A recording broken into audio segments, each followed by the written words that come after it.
আগে 7 দিনের যাত্রা অনুষ্ঠান হতো, এখন 10 দিন ব্যাপী অনুষ্ঠান হচ্ছে, এটাকে কটাক্ষ করে বলেছে, কি বলবেন? দেখুন, ব্যাপারটা শিয়াল কখন আঙ্গুর ফলকে টক বলে বলুন তো? যখন সে পারে না, চেষ্টা করে, বারবার চেষ্টা করে, যখন ব্যর্থ হয় তখন শিয়াল আঙ্গুরকে বলে টক ফল বলে চলে যায়। আমি তো চ্যালেঞ্জ করছি, ক্যানিং পূর্বর বিধায়ক হোক আর যেই হোক না কেন, তার মন্ত্রী মমতা ব্যানার্জিকে চ্যালেঞ্জ করছি, আসুন ভাঙড়ে উন্নয়নের নিরিখে এই কম্পিটিশান হোক।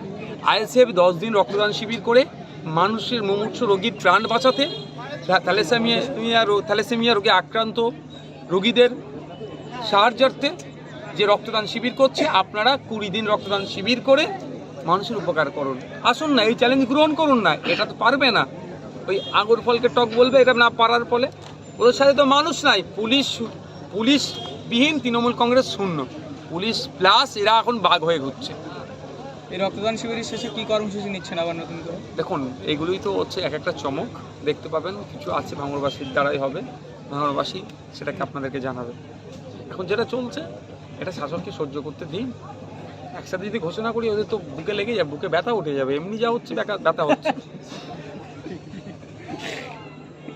রাজ্যসভা ও লোকসভায় 43 জনের সংসদ বাতিল হয়েছে টিএমসি, এই বিষয়ে কি বলবেন? শুধু টিএমসি নয়, কংগ্রেস আছে, আরও বিভিন্ন দল, ডিএমকে আছে, বিরোধীদের কি একাধিক এমপিকে সেখান থেকে বরখাস্ত করেছে। দেখুন, ওটা গণতন্ত্রের জন্য একটা স্বাস্থ্যকর দিন নয় আমি বলে মনে করি। আমরা জানি যে এই হাউসগুলো বিরোধীদের জন্যই, কি বিশৃঙ্খলার জন্য নাকি তাদেরকে সাসপেন্ড করেছে। কী জন্য বিশৃঙ্খলা হচ্ছে আগে আসা দরকার। যে কদিন আগে সংসদ ভবনের মধ্যে যেভাবে নিরাপত্তাকে ভুলণ্ডিত করে সেখানে লাফড়ে ঢুকেছিল, যেখানে এমপিরা বসেন, যেখানে তর্ক বিতর্ক হয়, যেখানে ডিবেট হয়, সেই জায়গায় ঢুকে পড়েছিল। এই বিষয়ে বিরোধীদের বক্তব্য ছিল যে প্রধানমন্ত্রী, স্বরাষ্ট্রমন্ত্রী এই বিষয়ে বক্তব্য দিক। কিন্তু বিজেপি অদ্ভুতভাবে বিধানসভায়, লোকসভার বাইরে অনেক কথা বলছে, মিডিয়ার সামনে অনেক কিছু বলছে, বাংলা যোগ, তৃণমূল যোগ, হ্যান ত্যান, যে কথা বলছে সে কথাই যদি প্রধানমন্ত্রীর ওর মধ্যে বলে দেয়, অসুবিধে কোথায়?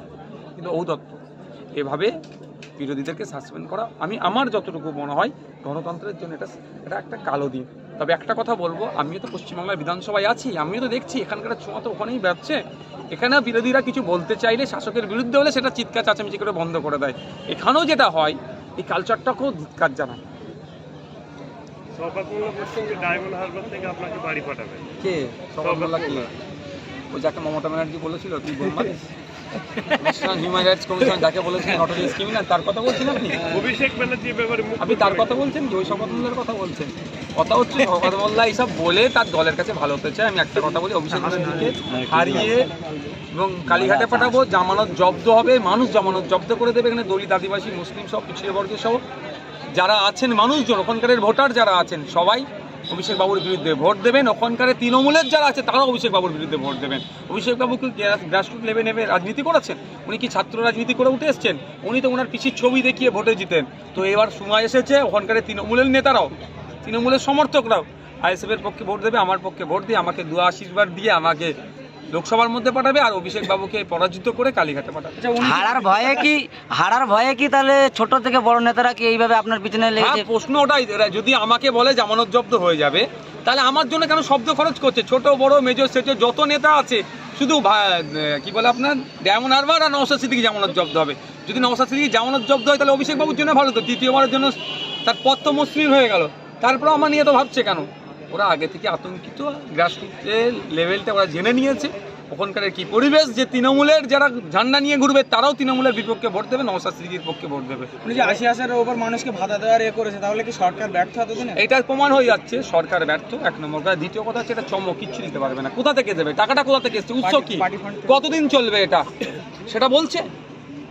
এখন তো অ্যাপ্লিকেশন হচ্ছে, দাঁড়াও শেষ হচ্ছে। কোথা থেকে? সরকার ব্যর্থতা ঢাকা দেওয়ার জন্য চেষ্টা করছে। এসব নাটক চলছে, কিচ্ছু পাবে না। আমি বলবো একটা কথা, সরকারকে এগুলো দায়িত্ব নিতে হবে। ভোট আসলে বিভিন্ন প্রকল্প খুলে ফেলেন মমতা বন্দ্যোপাধ্যায়, কি বলবেন? বাংলার মানুষের জবাব দেবে। 82 আইএসএফ প্রার্থী যে কেস, সেটা কি ক্লোজ হয়েছে না এখনো চলছে? তো কোর্টে আছে। কেউ যদি মিথ্যার আশ্রয় নিয়ে বলে ক্লোজ হয়ে গেছে, তারা আতঙ্কিত আছে। তারা গণতন্ত্রকে হত্যা করে যারা সবুজ আমির মেখেছেন, ভোট গঠন করেছেন, আইনের মাধ্যমে সে ভোট ভাঙা হবে।